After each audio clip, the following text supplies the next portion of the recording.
The Santa Blanca cocaine production pipeline, led by YAYO. It all starts in the fields with the harvesting of the Erythroxylum novogranitens, aka the coca plant. Of the 200 known species of Erythroxylum, only 2 contain usable levels of cocaine, so you have to know what you're planting. YAYO knows what he's planting. First, his people strip the leaves off the plant. Then the leaves are dried, finally chopped, and sent to the lab. That's where this chick comes in. La Gringa here is an American chemist with Mensa-level IQ and sub-zero morality numbers. They take the chopped leaves, dust them with lime. That's right, lime. Then pour diesel fuel all over them. Stir for 3 days. You can use a washing machine or a cement mixer, but Santa Blanca does it by hand. Then, they mix all this shit with sulfuric acid, a dash of caustic soda, and bam, cocaine paste. You dry it, chuck in more acid, and pretty soon you got powder. But now you have to purify it because no one wants to snort yellow powder. It's gross. So, a little more acid, some potassium permanganate, pyrolusite. Hungry yet? Filter it with ammonia and beautiful, pure white cocaine.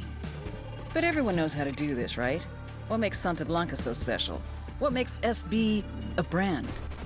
Because they figured it out. How to mass produce a custom product. Plant genetics, logistics, mechanization, state-of-the-art labs, reduction of redundancies, quality control, purity of chemicals, and, of course, the secret sauce. They're geniuses. They've taken coke production into the 22nd century. What Henry Ford did for the factory, they've done for the lab. They're innovators, they're pioneers, they're SB.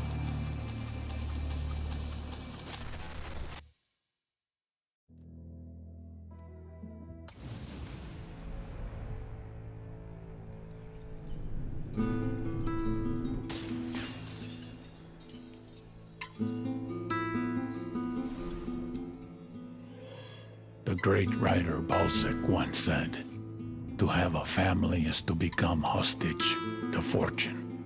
I told El Yayo we had something in common. We're both too old to start over. Me to start a new organization. You to start a new family.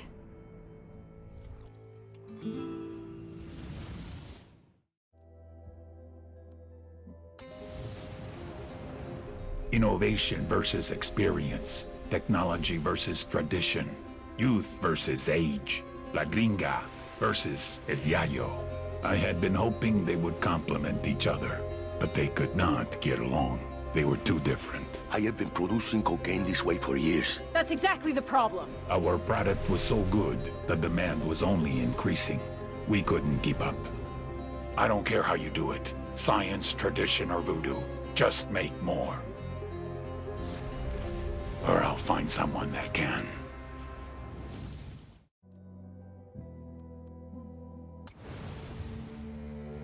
I had told El Yayo and La Gringa to step up production. They claimed they were doing their best. Obviously, I had not been clear enough.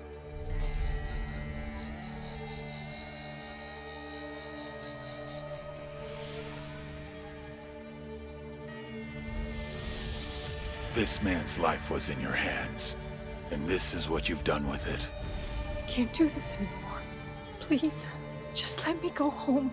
I swear to God, I won't tell anyone what happened here. Sometimes I don't think you take me seriously. Next time I will show you how serious I can be.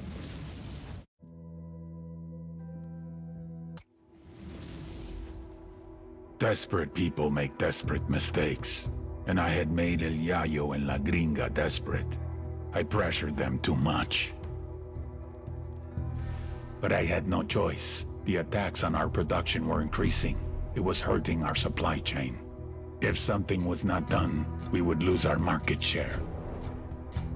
So I pushed them to produce more coke. They couldn't do it. So they started to cut it, dilute it, lower the quality to increase the quantity. An understandable mistake. But a mistake nevertheless. I had spent years branding Santa Blanca, a quality product, the best in the world. A primo price for a primo product. Problem was, the product wasn't primo anymore. And someone had to pay for that.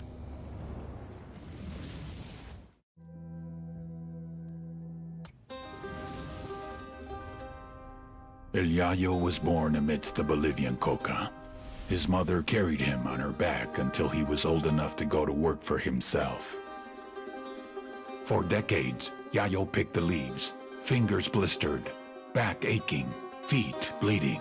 But never, in all that time, did he once extract the alkaloids to make cocaine. To YAYO, the coca leaf was an ancient tradition, going back 8,000 years, a medicine, a culture, una planta sagrada. Of course, the Americanos had a different opinion. They called it Plan Dignidad, the Dignity Plan. Although YAYO was no more than a farmer, un cocalero, his world was left in ruins. With no other means available, he was forced to do the one thing that he vowed never to do. He was forced to produce cocaine. In the end, the Americans' efforts to stop cocaine production created one of the greatest cocaine producers to ever live.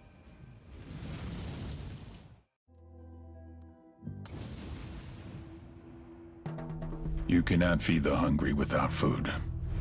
You cannot heal the sick without medicine. And you cannot satisfy demand without a product.